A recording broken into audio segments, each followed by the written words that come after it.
Happy Friday, Wilson County Public Library teens, and welcome to a brand new edition of TGIF, Wilson County Public Library's book talk, where we look at the best in YA literature. I'm your host, Kate Britton. I'm the teen librarian here at the Wilson County Public Library, and I'm so glad that you are joining me today on this brand new episode. Now, I'm kind of committing a little bit of a video faux pas here right now because I've got this window open behind me, letting sun in, and you're never supposed to backlight yourself when you're doing a video because it screws up the camera and the lighting and where does the camera focus. But I have it open because I am here in one of our brand new study rooms at the library. We have two brand new study rooms that are here for you to use to study and such. And they're just nice and bright and open and have these beautiful windows like this one behind me. And I don't know, I kind of wanted to show it off a little bit and kind of show you how nice and open and airy it is in here.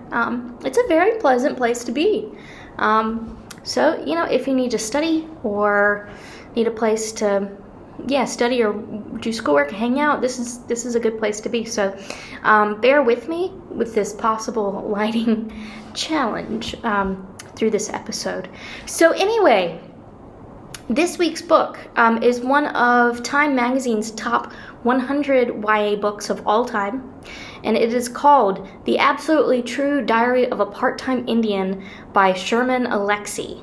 And so this book came out in 2007, and it takes place in Wellpinit, Washington, partially on an Indian reservation, the Spokane Indian Reservation near Wellpinit, for this kind of school year. And it kind of follows the main character, Arnold Spirit Jr., but they call him Junior. And it follows him through the course of a school year. And it's called kind of episodically, from the start of the school year, like the beginning of the summer, kind of through the whole year.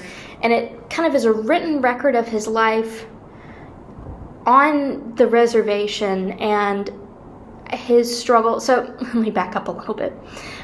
So he lives on this reservation in Washington, and it kind of starts by introducing Junior.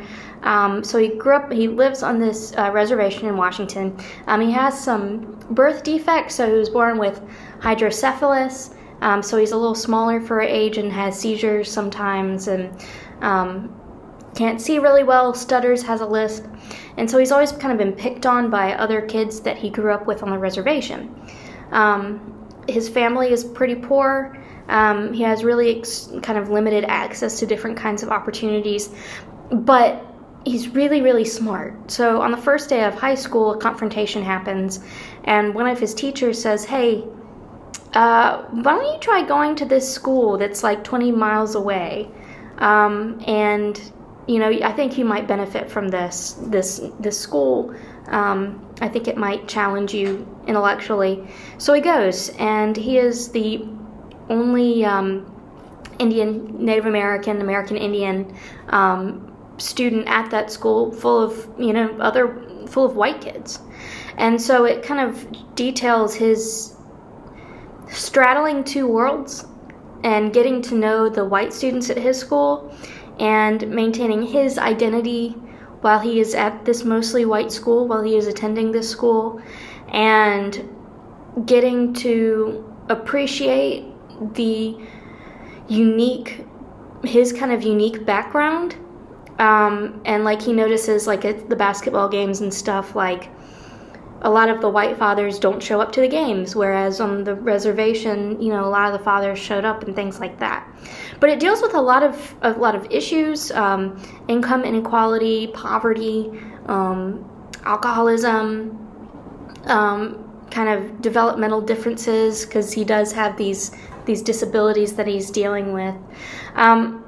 But it also shows how you can kind of not assimilate completely. I don't mean assimilate into a new culture, but kind of straddle the two worlds. And kind of he says at the end that he's a little bit of a nomad because he lives on the reservation he is an American Indian, Native American, and he's going to this white school that's 22 miles away, so that makes him more of a traditional American Indian than anyone else in town, because many of the tribes were kind of nomadic, and he kind of reconciles the differences between his life on the reservation and his life in this mostly white high school. But it's just a really interesting look at your cultural identity and how you can kind of straddle those two worlds, and what it means to embrace that cultural identity while living your life and getting to know other people and getting to know what their backgrounds are. So anyway, that is my pick for this week's book, The Absolutely True Diary of a Part-Time Indian by Sherman Alexie. It has some really neat illustrations in the book that kind of help further the plot a little bit. So if you like kind of a graphic novel aspect of it, that is in there as well. But this is a wonderful book. Like I said, it's been out for a while. It came out in 2007. But I think if you have not read this book, please check it out. Like I said, it's one of Time Magazine's top 100 YA books, and the list is just, filled with heavy hitters, and this is one of them. So with that, come check out this book, literally and figuratively. We do have it. Come check it out. If you have read this book, please tell me what you think in the comments. And I can't wait to hear what you have to say about it.